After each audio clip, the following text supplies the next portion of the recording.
Assalamualaikum, welcome to my channel. Channel apa? Bro Nas Channel. Ini adalah channel yang agak baru lah, yang saya pun baru lagi berkecimpung untuk membuat video-video YouTube ni.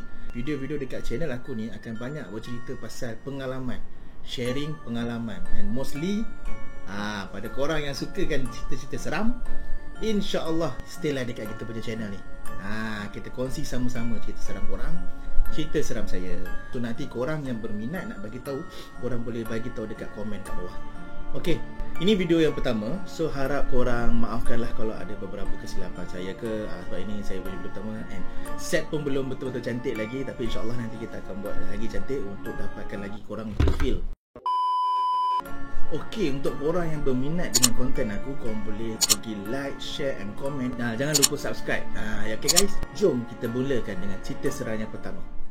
Okey guys, cerita yang pertama. Yang cerita pertama ni memang daripada pengalaman aku sendiri. Benda ni berlaku masa tahun 2007 tu guys. 2007 tu time aku baru dapat peluang untuk melanjutkan pelajaran di universiti. Time tu aku ambil kos pra-perdagangan dekat Terengganu. Okey. Cerita ni berlaku, kalau korang nak tahu, masa untuk pra-perdagangan kat Terengganu, kita tak duduk dekat Dumun. Kita semua diasingkan di satu tempat yang diberi nama Bukit Besi. So untuk korang yang macam tahu pasal Bukit Besi ni, kita antara batch yang terawal lah. Macam kami ni adalah batch yang kedua. Kalau tak silap saya, maaf kalau salah, sebab saya tak berapa ingat. Yang saya tahu kita antara batch terawal lah, antara kedua atau ketiga.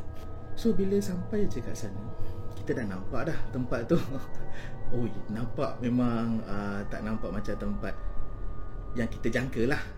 Sebab tempat tu kalau korang nak tahu, tempat ni memang kawasan yang agak pedalaman. Ada kawasan kampung-kampung. Dia punya bandar pun kita tak panggil bandar lah, kita panggil pekan lah. So masa sampai tu, yalah, tengah happy, tak ada rasa apa-apa pun, kita pun happy. So di hari yang pertama, seawal kita sampai, kita pun dah hantar semua barang, beg semua dah masuk bilik, and kita dipanggil untuk taklimat. Selama kat Dungun pun, taklimat selalunya mengenai pelajar. Dia akan cerita pasal apa? Selalu akan cerita pasal, okay, you all kena daftar ni, you all kena buat ni, you all kena ni. Benda yang simple lah. Tapi yang rarenya dekat sini, lepas saja kita pergi taklimat tu lebih kurang petang lah. Kita baru sampai sana petang. So kita terus pergi taklimat. Mula-mula dia cerita lah sikit pasal kos di pra-diploma ni apa yang korang boleh pergi, lepas ni korang boleh jadi apa, sekian. So bila je sampai satu masa dekat hujung, kita diberi taklimat oleh salah seorang daripada lecturer tu. Saya tak berapa ingat lecturer ke ataupun security. So dia bagi tahu, dekat sini ada peraturan. So kita orang okey lah, biasalah peraturan. Yang rarenya lecturer tu cakap, okey, dekat sini ada peraturan. Peraturan dia simple. Benda yang kami kata jangan pergi, jangan pergi. Satu, untuk semua jangan sesekali pergi ke air terjun belakang ni.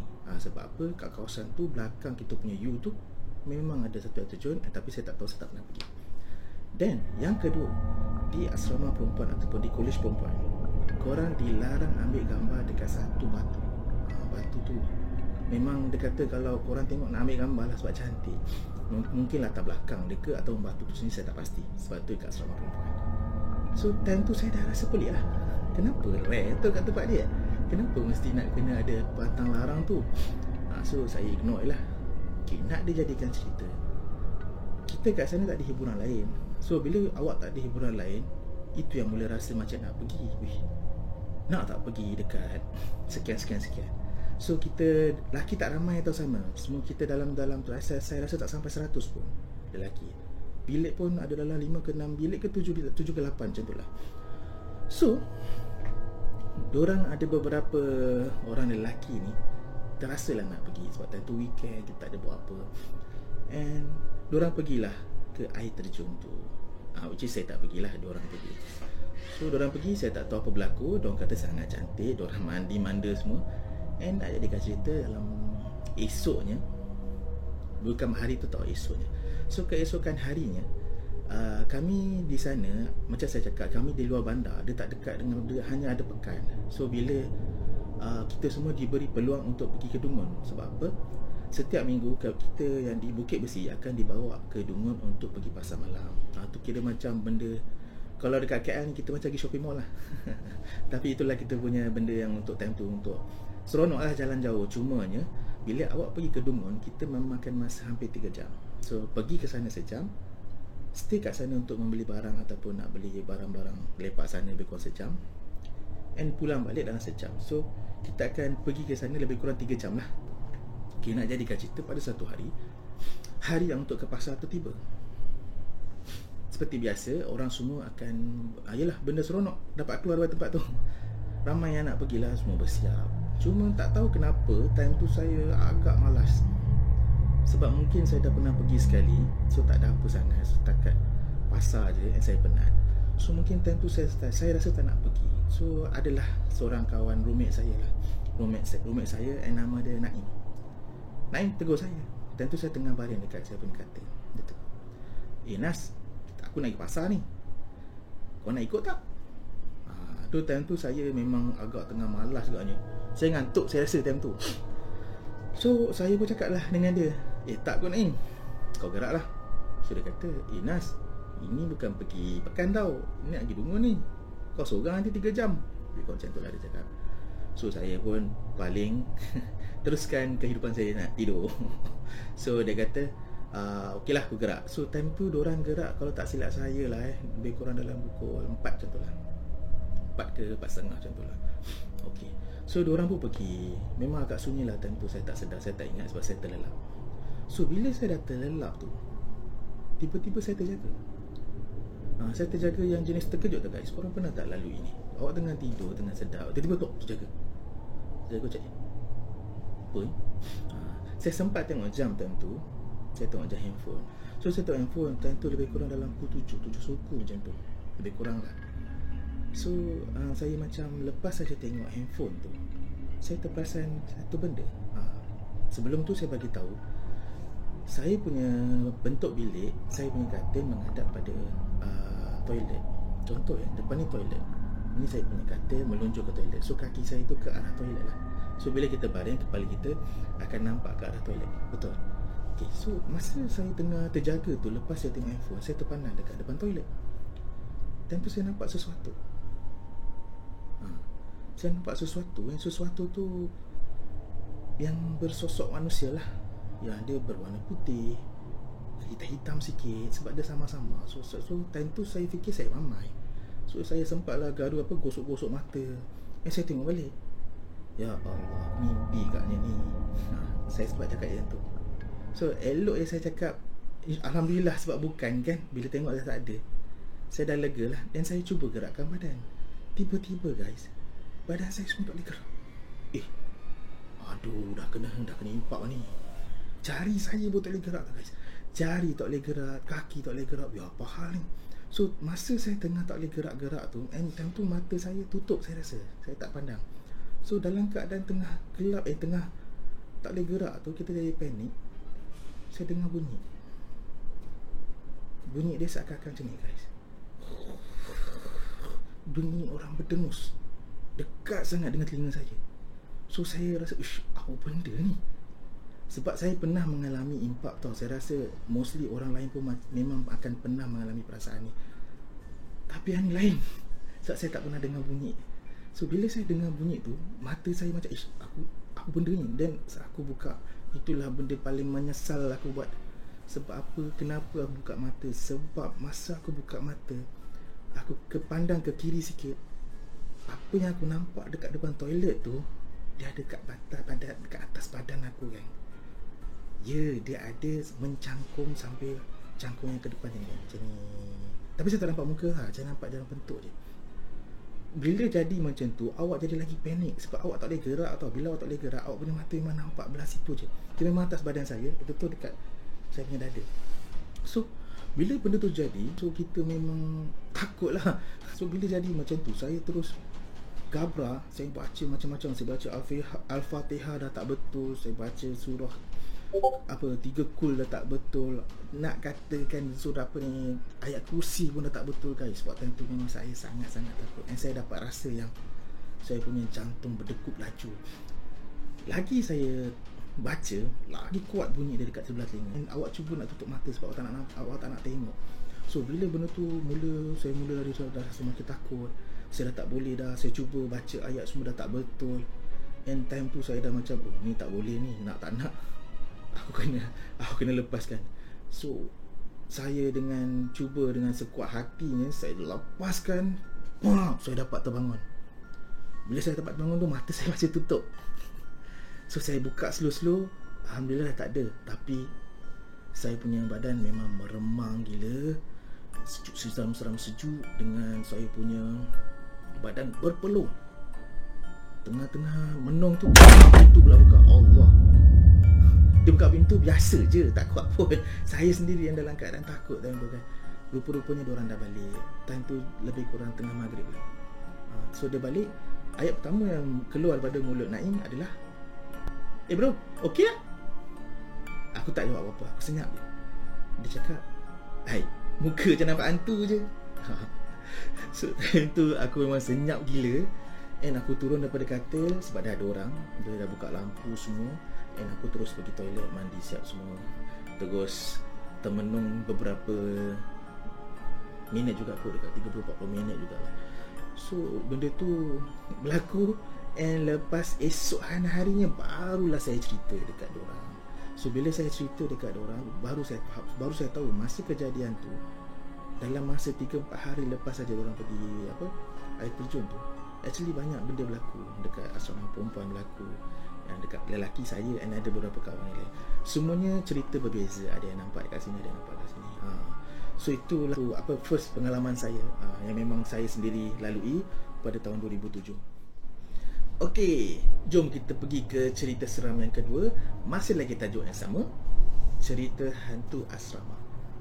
Okey. Kali ni pula, kalau sebelum ni saya cerita pasal pengalaman saya sendiri, tapi yang ni adalah daripada pengalaman kawan saya. Okey, pengalaman ni berlaku masih lagi di Terengganu and masih lagi di UiTM Dungun. Okey, apa yang berlaku benda ni berlaku pada waktu malam. Time tu adalah study week. Perempuan kebanyakannya diorang memang banyak yang study, yang sampai lewat malam, yang siang dia tidur. So malam dia akan ambil study. So saya letakkan nama, bukan nama sebenar, Wani. Kita letakkan nama dia Wani. Okay, Wani bukan nama sebenar. Okay, pada satu malam, pada tu adalah waktu study week. So bila study week ni, mostly kita akan ada satu masa yang panjang tau. Mungkin seminggu, mungkin 2 minggu. So mostly ada yang balik rumah, ada yang konon-konon study, dia tak nak balik study kat rumah sebab tak boleh study. Kalau macam saya balik. So yang ni, Wani ni, orang yang jenis memang dia suka study dekat sana. Sebab dia kata environment, bila kita dekat asrama, kita akan rasa benda tu lagi seronok, akan lagi rasa nak study daripada kat rumah. Jelas masing-masing orang lain cara. Kawan-kawan ni banyak dah balik. Kira satu row dia tu mungkin ada 2-3 bilik je yang ada orang, yang mostly yang lain semua tak ada. Okay. So pada satu malam, Wani dia bila dia study, dia memang dah terlupa langsung tahu waktu pukul berapa. Sebab dia betul-betul fokus, dia study lah, kita tak perasan kan, tiba-tiba alih-alih dah malam.